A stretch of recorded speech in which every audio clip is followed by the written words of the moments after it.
time has finally come to sell the Shelby. Now, I know a lot of people are going to be upset about this, but you got to realize here, I've had this truck for 6 years this June, and me and the Shelby have been through a lot. It's got a lot of history with me and all the previous owners that I have contacted and are still friends with some of them, and it's just time to move on to better things. Now, I'm not super pressed to sell it, but it is going to be for sale, and it is going to be on eBay within the next 4 or 5 days. So by the time this video comes out, it will probably be on eBay, so look in the description for the link to the eBay ad, and it's also on Facebook Marketplace already, and I'll put a link to that as well.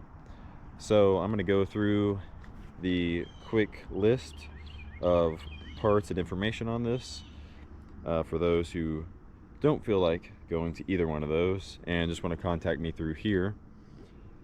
So this is one of 480 in white, for those who don't know. They're supposed to make 1,500 of them, and of the red and white. However, there is a truck numbered as 1,500, but they only actually made 1,475 of them. They didn't actually make 1,500.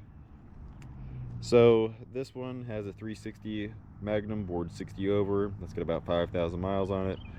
It's got a custom grind comp cam, which I do have the spec sheet for. Mopar Performance shorty headers that have been on there since the early 2000s.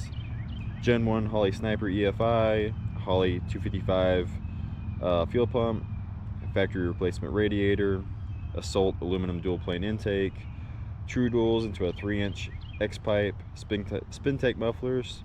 It's got an A833 aluminum overdrive 4-speed, McLeod ceramic clutch rated for 550 horsepower, fairly new Eaton True Track limited slip, G2 aluminum diff cover, Beltec 2.4 drop kit, Beltec front and rear sway bars, factory replacement shocks. These are OEM Brass Monkey Hellcat wheels, drilled and slotted rotors on the rear with a rear disc brake conversion, aluminum tailgate spoiler, LED headlights, a Kenwood Bluetooth radio head unit, Kicker Comp 6.5-inch door speakers, Kicker Comp 10-inch subwoofer, power acoustic amp, and the entire interior minus the dash and gauge cluster came from a truck with 90,000 miles, so it's fairly mint. Now you're probably wondering, Corey, why didn't you replace the dash too with that 90,000 mile truck? Well, because this is an 80s Dodge, that dash looked just like this one. It's got a couple cracks in it, you know, that's the worst one. Now there's a couple things you can do to fix these, but you got to pull it out, and I'm not that worried about it. I did have the headliner redone. It's got nice visors, like I said, the seat, door panels, steering wheel. Steering wheel's not perfect, it's got a little wear. That all came out of a truck with 90,000 miles. Ignore this. The hood cable broke. I'm actually going to get rid of that because it's had hood pins for years now, so you don't even need that. Everything's a really clean install.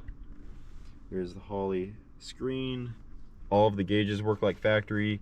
The heat, blower motor, all that works. Dome light, of course, works. I mean, the only thing that really doesn't work would be the wipers, because the bushings went bad.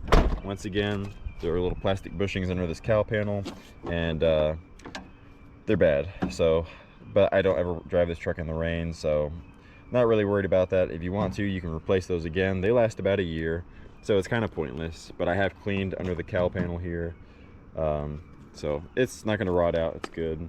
The truck is super solid. It's rust free except for the surface rust here. That's patina, whatever you kids or boomers want to call it. But the underside of the truck, there's no rust. It's not a northern truck, never has been a northern truck. The tires are staggered. There's actually a size in between these two sizes that I would like to put on the truck, but this is good enough. They ride good. The fronts are pretty new. These were used, but like I said, there's no real reason to change them unless you just don't like the look, which they do look a little off. The fog light switch is still in there. I don't know if they work. I've never used them. pointless. I like the covers. This might confuse a lot of people, but if you're a Mustang person, you'll go, well, all of the Saleen Mustangs have that because that numbers the Saleen vehicle number, the car number. So this is the Shelby number for the truck. It's 1348. So I bought, these are actual genuine Saleen numbers that you can have custom number to whatever you want, like for a replacement for your Saleen Mustang, and I had them put on the bumper here.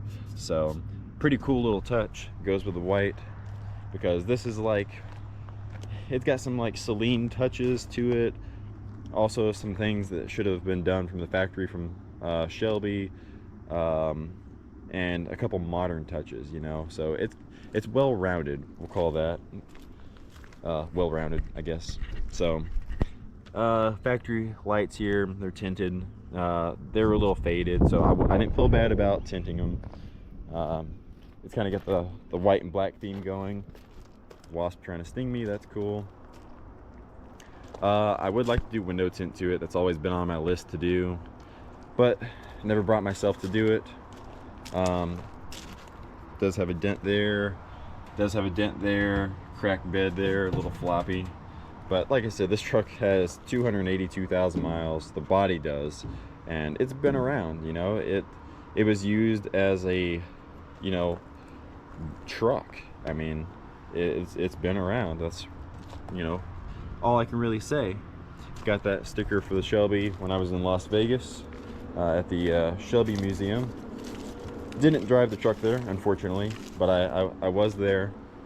I do actually have a red Shelby Dakota hat, or sorry, not red one. I have a white Shelby Dakota hat. They had a red one, and I bought the white one.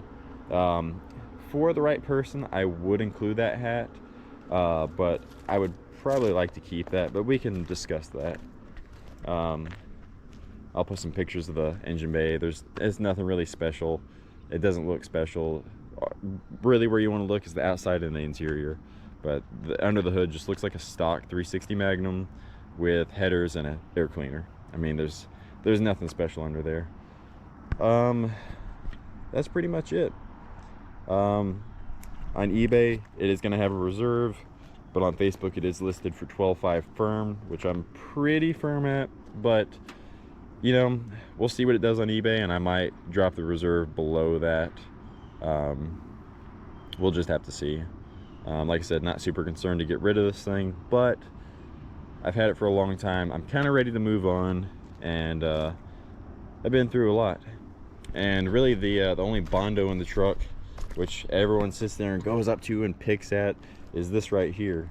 And kind of a funny story. The gentleman that bought it from the original owner actually got into an accident right up here at our local Sonic back in the late 90s or early 2000s. A teenage girl hit him in this corner. So these lights had been replaced before. This bezel had been replaced, the bumper was replaced, and if the longtime viewers will remember that it actually didn't have an air dam after that. And I ran a sport air dam for a long time, which just stops to right here, and I actually found a Shelby air dam and fixed it. And it had been fixed before, but I fixed it again. One of the guys on the Shelby page did that. So it's got a little damage on the fender there, and it's got the Bondo, and the gap's a little screwed up. But I mean, like I said, it's an 80s Dodge. I mean, it's in really pretty decent shape, especially for the mileage. This actually is the highest mileage Shelby Dakota out there. But yeah, I mean, if anyone has any questions, they can comment it down below. I'll answer them. If you want to send me a message or contact me about buying the truck or whatever that might be, my phone number is 870-648-0338. My email is also in my bio on my page. You can do it that way.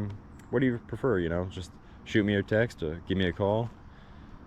But I'm trying to think of anything else that might need to be said about it. A lot of people say that I should clear coat it.